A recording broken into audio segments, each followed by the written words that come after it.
Ringing of the bells in churches across England isn't just for weddings or local events. In fact, bells across the country have been used to commemorate some of the most important national moments, including the end of World War II on VE Day and the beginning of the London Olympics in 2012. It's a familiar sound to many, but not necessarily a familiar sight. The bell ringers work from within what's known as a ringing chamber, and I've been invited to join a group of bell ringers at a practice session here at St. Edmund's Church to learn exactly how the bells work and find out more about the people behind the enchanting sounds. Meet Dave. A dedicated member of the bell ringers practice tonight, he's taking me to a place that not many get to go, right up close to the bells themselves. We need to see what we're ringing, right? In a traditional English church, the bells are hung in what's known as the belfry.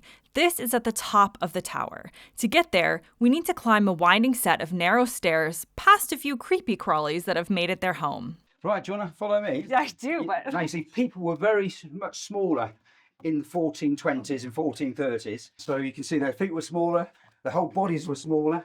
So we just follow up and go as slow as you want to go. It's perfectly safe. But okay. Nothing to hold on to, I'm afraid, other than the actual wall itself here. You can see our collection of dead butterflies from the last 200 or 300 years.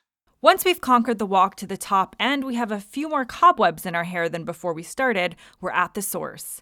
Dave shows me each of the 6 bells at Maids Moreton. This is the 2nd, 3rd, 4th, 5th and 6th. That's the biggest, the heaviest. So that's about half a ton, that one over there. Just like this one, most towers contain 6 bells, though a significant amount do have a full octave of 8 bells and some have 5. It gets bigger though, with over 280 churches having 10 bells and 130 plus of them having 12 bells or more. Westminster Abbey, for example, has 10. St. Paul's Cathedral has 16 in total, 12 of those used for change ringing. We'll learn more about that term in a minute, but let's get back to Dave, who's giving us the beginner's guide to the bells themselves. All got various inscriptions on them, which tells us about the history of the bells, the metal, where they were made. This one here has got a name of Ben Jones, who was the tower captain here from about 1880 to about 1950. So he's remembered his name on that piece of metal there. And these are the ropes which go down, and you can see the wheel here and how this operates. Take a look at this graphic.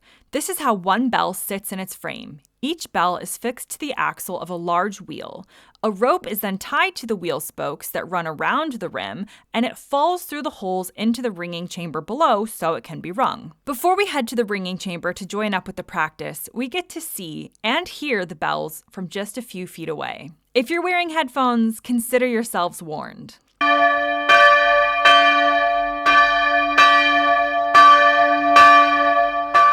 Now that we know a little bit more about what we're ringing, let's head to practice and meet some of the other bell ringers.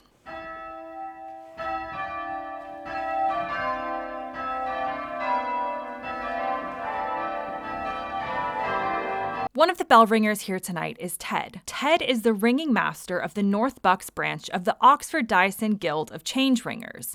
It's a grand title, he admits, but he explains that his role is far more humble and all for the love of the art of bell ringing. Basically, it's a group of people who looks after the bell ringing in this district, this area, and I just help run practices, etc., on a regional basis in North Buckinghamshire. Part of Ted's mission is to keep the interest in bell ringing alive through new bell ringers and new generations.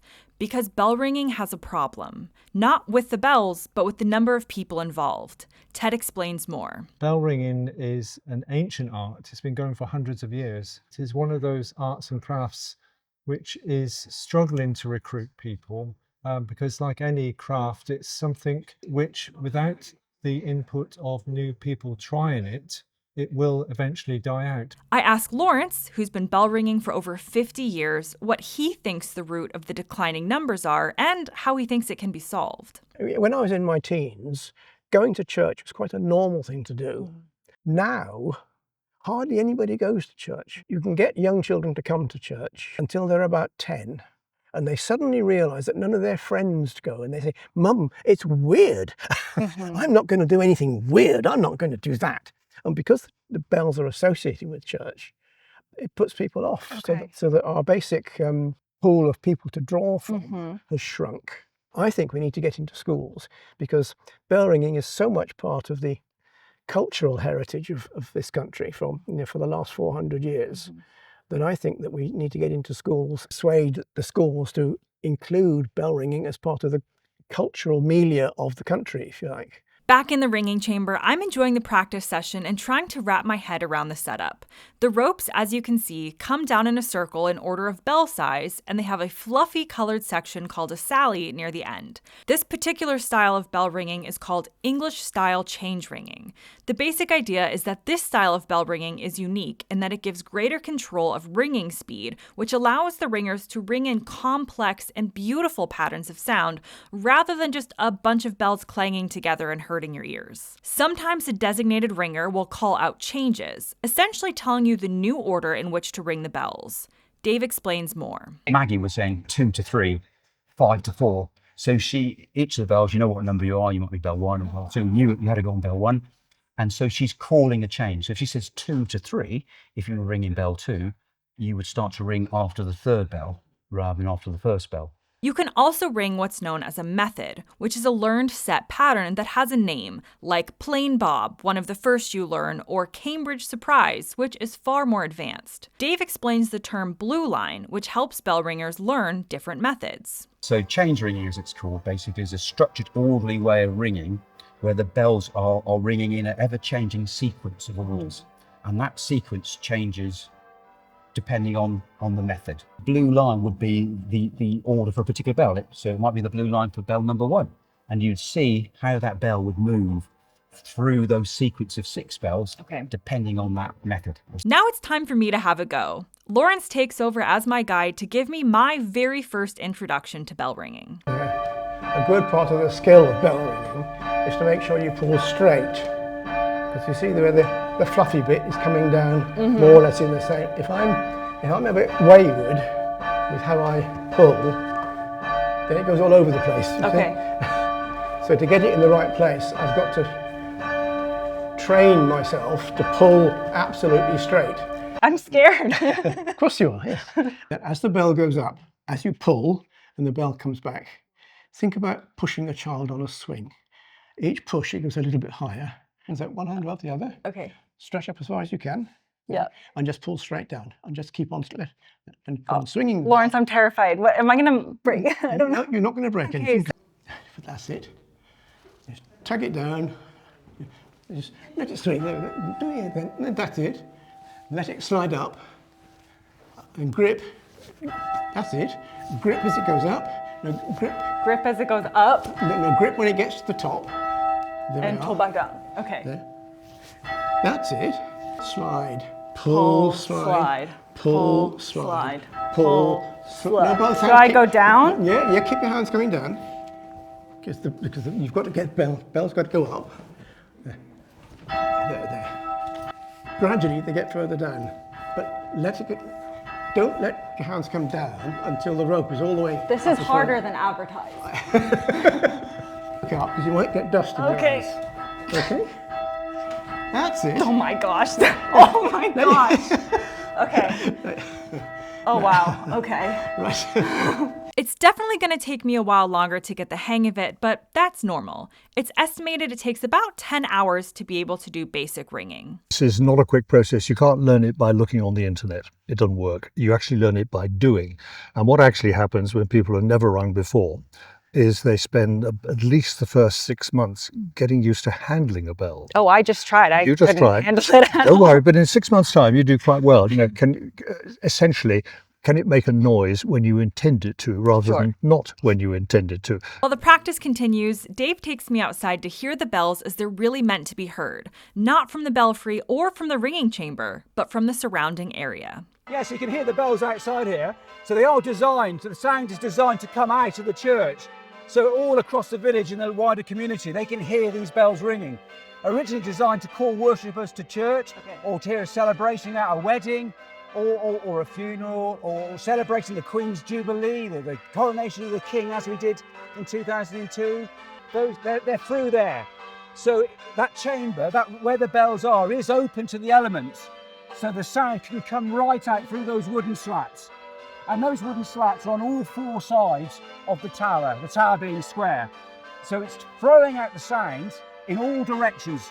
north, south, east and west. And people can hear those bells for miles.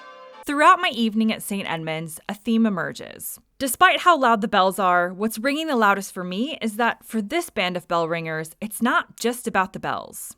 Firstly, it's about the friendship, they tell me. One of the main things about bell ringing, it's not just making the noise, it's also social. I like learning new things, probably.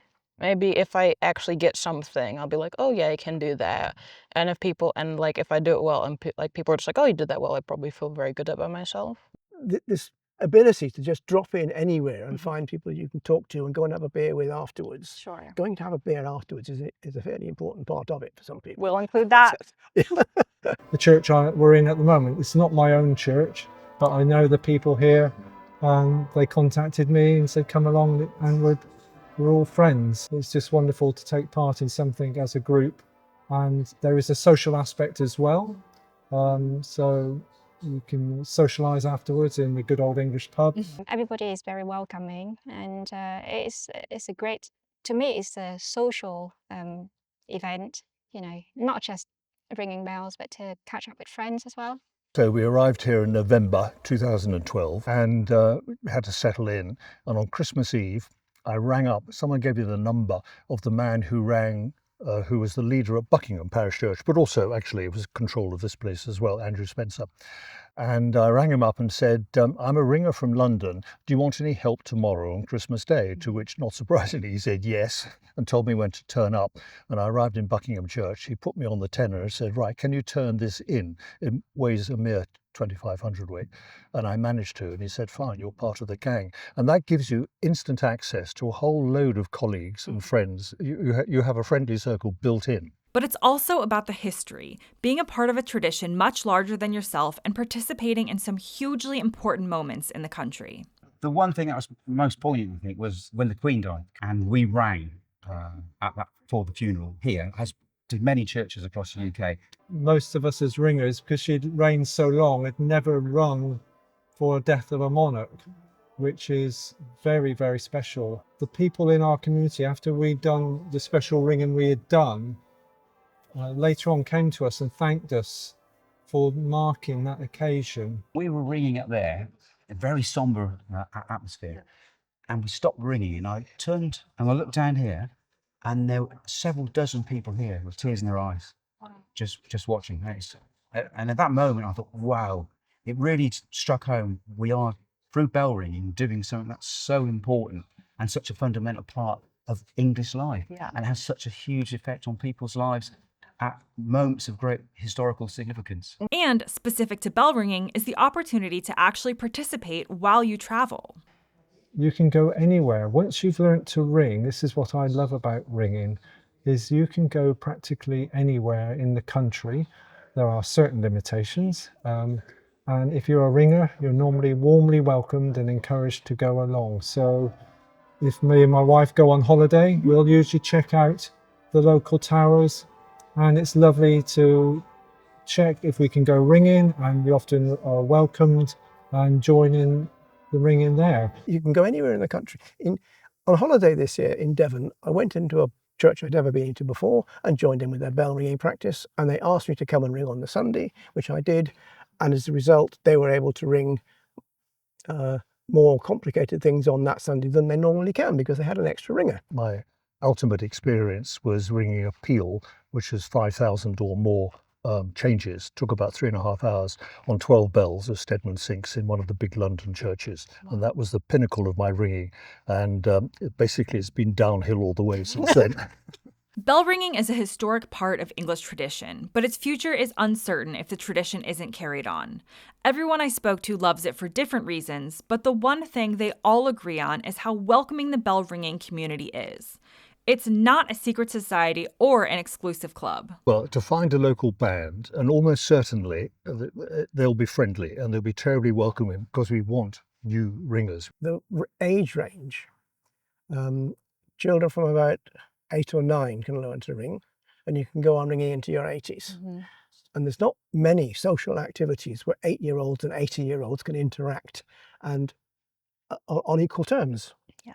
Because there are some 10-year-olds are much better ringers than older people, and vice versa. And in a world where machines seem to have taken over and everything is becoming automated, it's good to know that there's this special place in ringing chambers across the country where real people are gathering together to create music, connect, and ring in new years, new monarchs, new couples, and more. And if you sometimes hear a bit more clanging than usual, perhaps it's someone like me who's trying it for the first time. Instead of shutting your window, go knock on the church door instead and ask how you can get involved too. Because the future of bell ringing might just be you.